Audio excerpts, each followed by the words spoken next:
आज के कुछ लेटेस्ट न्यूज़ सुनिए। सुप्रीम कोर्ट में हाई कोर्ट के आदेश को चुनौती देने वाली याचिका खारिज कर दी गई है। सेंट्रल विस्टा निर्माण कार्य पर रोक लगाने से इनकार है कोर्ट का। पीठ ने पूछा है कि लोकहित ऐसी व्यक्ति होने के नाते क्या उन्होंने यह मालूम किया था कि इस दौरान कितने परियोजनाओं का निर्माण गतिविधि जारी रखने की अनुमति दी गई। आखिर आपने सेंट्रल विस्टा परियोजना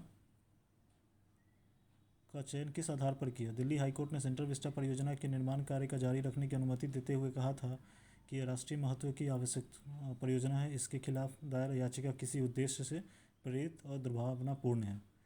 31 मई को परियोजना पर रोक के लिए दायर याचिका खारिज कर दी थी दिल्ली हाईकोर्ट ने, और 1 लाख रुपये जुर्माना जो दिल्ली हाईकोर्ट ने लगाया था उस पर भी रोक लगाने से मना किया। ये न्यूज़ है सेंट्रल विस्टा निर्माण कार्य के रिगार्डिंग। उच्चतम न्यायालय ने कोरोना महामारी के मद्देनजर सेंट्रल विस्टा प्रोजेक्ट के निर्माण कार्य पर रोक लगाने से इनकार करने के दिल्ली उच्च न्यायालय के आदेश को चुनौती देने वाली याचिका मंगलवार को खारिज कर दी। पूर्व राष्ट्रपति जैकब जुमा को 15 महीने की जेल है। दक्षिण अफ्रीका के उच्चतम न्यायालय ने देश के पूर्व राष्ट्रपति जैकब जुमा की अदालत की अवमानना के लिए मंगलवार 15 माह कैद की सजा सुनाई। कार्यकाल के दौरान भ्रष्टाचार के आरोपों की जांच करे आयोग के समक्ष पेश होने में विफल रहने की कोर्ट ने उन्हें अवमानना की दोषी पाया। जयपुर से एक न्यूज आया है कि मेयर के पति राजाराम गुर्जर सहित 2 लोग गिरफ्तार हुए हैं। भ्रष्टाचार निरोधक ब्यूरो ने कमीशन को लेकर वीडियो प्रकरण में जयपुर ग्रेटर निगम की निलंबित महापौर सौम्या गुर्जर के पति सहित 2 को गिरफ्तार कर लिया। ब्यूरो के प्रवक्ता ने बताया कि मामले के साक्ष्य जुटाने आगे जांच के लिए राजाराम गुर्जर और ओम प्रकाश सप्रे को गिरफ्तार किया गया। एक वीडियो वायरल होने के बाद ब्यूरो ने 10 को एक मामला दर्ज किया था। जम्मू कश्मीर में 12 मकान जल गए हैं मंगलवार को भीषण आग लगने की वजह से। भारत को 3 अरब रुपए की मदद देगा अमेरिका ने महामारी से निपटने के लिए भारत की मदद करने और तैयारी को बेहतर बनाने के लिए 3 अरब रुपए की अतिरिक्त सहायता देने की घोषणा की है। इसके साथ ही कोरोना वायरस महामारी का मुकाबला करने के लिए अमेरिकी की तरफ से दी गई कुल सहायता 20 करोड़ अमेरिकी डॉलर से अधिक हो जाएगी। भारत में अप्रैल और मई में महामारी की दूसरी लहर के दौरान प्रतिदिन संक्रमण के 3 लाख से अधिक नए मामले आ रहे थे। इस दौरान अस्पताल मेडिकल ऑक्सीजन और बिस्तर की कमी से जूझ रहे थे। अब आप कुछ इकोनॉमिकल न्यूज़ सुनिए। 1 जुलाई से SBI से नकद निकासी महंगी कर दी गई है। 10 पन्ने के बाद चेकबुक के लिए भी शुल्क लगेगा।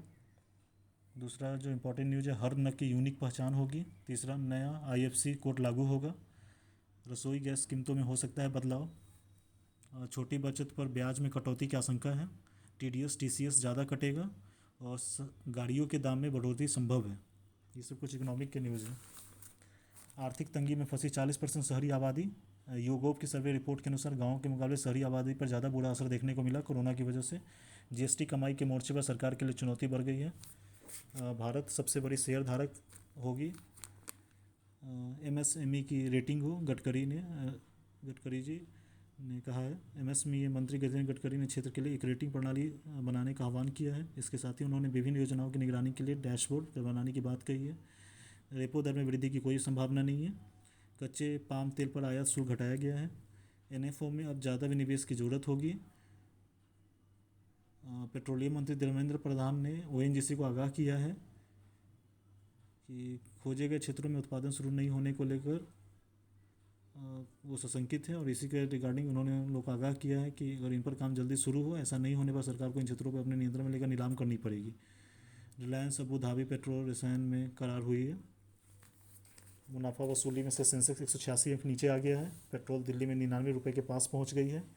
भेदिया कारोबार की खबर देने पर 10 करोड़ का इनाम है।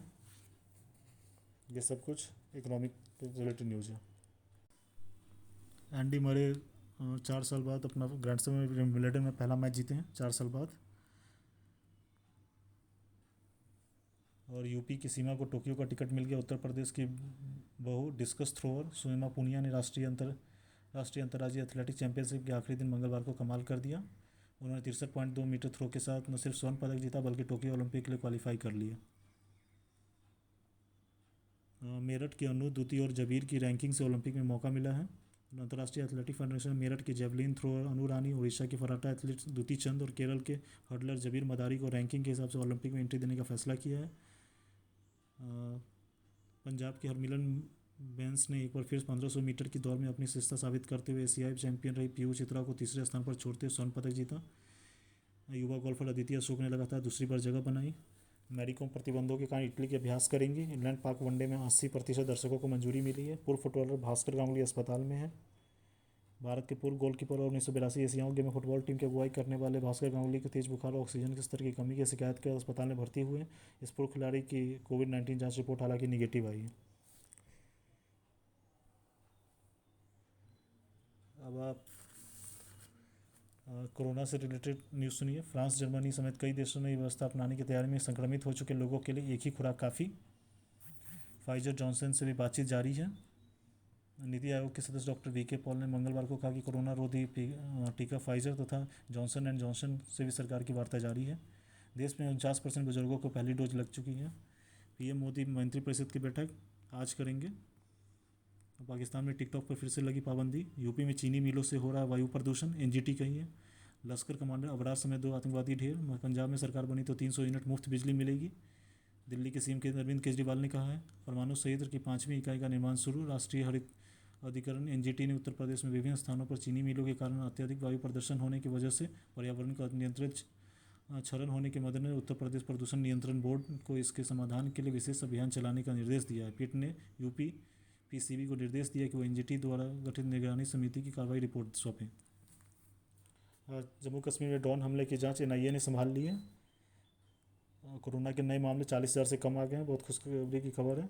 गूगल, फेसबुक आईटी नियमों का पालन करें, ऐसा सरकार की तरफ से कहा गया है।